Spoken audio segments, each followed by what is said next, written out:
harum gaji dibakar belum semerbak, tapi timnas Cina sudah seperti bandot, disembelih di hadapan gelanggang Stadion Gelora Bung Karno. Ibarat sapi yang nadinya dipotong, perjalanan timnas Cina di kualifikasi Piala Dunia 2026 zona Asia juga berakhir. Tamat, selesai. Pertambangan nikel di Raja Ampat dihentikan, tapi pertambangan 3 poin masih terus terjadi di Gelora Bung Karno. Sebelumnya 3 poin ditambang dari Bahrain dan kemarin dikeruk dari Cina. 2 kemenangan beruntun diraih, 2 kemenangan yang juga sangat penting. Lantas bagaimana review pertandingan tersebut versi Starting 11? Sebelum kita mulai, tenang saja, kamu bisa menonton video ini sambil menikmati sate yang lezat itu. Jadi, sono siapin dulu. Sudah? Oke, let's go.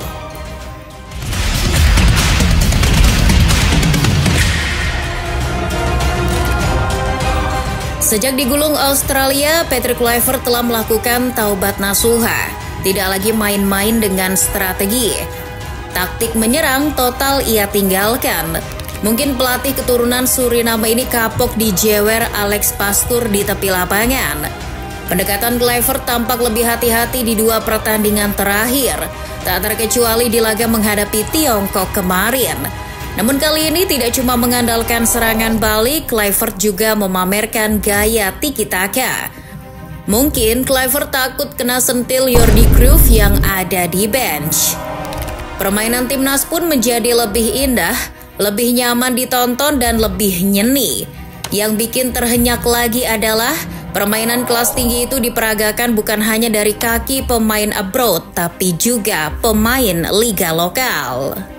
Patrick Kluivert menyusun komposisi 11 pertamanya lebih berani, kehilangan beberapa pilar memberi ruang untuk bereksperimen, seperti menduetkan Ricky Kambuaya dan Egy Maulana Fikri di belakang Ole Romani. Suatu eksperimen yang bahkan tak pernah terfikirkan Mikel Arteta. Ini sekaligus membuktikan omongan Kluivert sejak pertama kali diperkenalkan. Ia tak peduli di mana pemain itu bermain, asal pemain dianggap layak, ia dimainkan. 2 pemain Ligue 1 itu membuktikan bahwa mereka juga bisa main cantik di atas lapangan. Kita mulai dari Ricky Kambuaya. Setelah menjadi super sub di laga sebelumnya, Kluivert memberi kesempatan untuknya sebagai starting. Ricky menjawab dengan penampilan mamayu, determinasi, kengototan, agresivitas, semua diborong. Membuat kita curiga jangan-jangan kemarin kakak Ricky kemasukan kodam Kavica Kvaratskhelia. Malam itu sekali lagi Ricky membanggakan Indonesia. Penetrasinya mendatangkan penalti dan berujung gol. Ia menunjukkan perjuangannya untuk Indonesia, walaupun daerahnya di Papua sana dirusak oleh pemerintah. Penampilan Egy Maulana Messi juga tak kalah menggigit. Egy tak cukup sering dimainkan sebagai starter di era Sinteyong, tapi Kluivert berani menaruhnya di 11 pertama dalam laga sepenting itu. Punggawa Dewa United itu menjawab dengan penampilan memukau. Ia licin, cepat dan tangguh. Meski kadang malas menekan dan pengambilan keputusan yang belum cermat. Tapi adegan tiki-takanya dengan Ole Romani cukup untuk menyebut Egy memang Messi-nya Indonesia. Kombinasi umpan pendek keduanya bagai puisi yang dilagukan. Indah dan menusuk kalbu. Sayang fragmen seindah itu tak berbuah manis. Saat Ole drop ke sayap, tak ada orang di kotak penalti lawan. Ini PR untuk laga-laga selanjutnya. Perlu ada yang stay di kotak penalti. Walau nggak nyerang, pokoknya stay aja di sana. Mau sambil ngopi atau bikin Indomie, bebas. Sepak bola adalah permainan tim. Dan kemarin timnas Indonesia seperti lukisan yang menggambarkan itu. Lini depan, lini tengah, lini belakang, semuanya solid. Lini depan bekerja sebaik-baiknya, walaupun masih perlu diasah lagi ketajamannya. Bukan cuma Ole yang sudah mencetak 3 gol dari 3 pertandingan, tapi siapapun yang bertugas di lini serang. Lini tengah juga menawan seperti laga sebelumnya. Kombinasi Joy Pelupesi dan Tom Haye betul-betul sempurna. 2 pemain ini saling melengkapi. Haye tak perlu repot mengambil pekerjaan kotor karena sudah ada Joy. Ia fokus mengirim umpan-umpan terukur seperti Andrea Pirlo.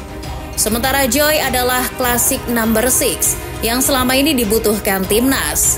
Joy bukan gelandang bertahan yang suka tabrak-tabrak masuk. Ia bermain dengan teknik, pembacaan permainan, serta timing yang pas saat pressing. Wajahnya mirip Azpilicueta, tapi permainannya mengingatkan kita pada Xabi Alonso. Di lini belakang, trio Jai Itzes, Rizky Ridho, dan Justin Hubner sungguh tembok yang sukar ditembus. Selama 3 bek ini dipasang di 3 laga terakhir kualifikasi Piala Dunia 2026 di GBK, timnas tak pernah kebobolan. Saat menaklukkan Cina kemarin, kita bahkan melihat Jusa tampil lebih baik, lebih tenang, dan tidak emosian. Di sektor bek sayap, kita melihat permainan Calvin Verdong sedikit berbeda dari laga-laga sebelumnya. Tidak jelek, tapi bermain cerdas tanpa memforsir tubuh. Memang seperti itulah bek kiri terbaik Eredivisie. Lagi pula, teman-temannya juga bisa diandalkan. Di kanan kita melihat Yakob Sayuri dengan peran yang berbeda.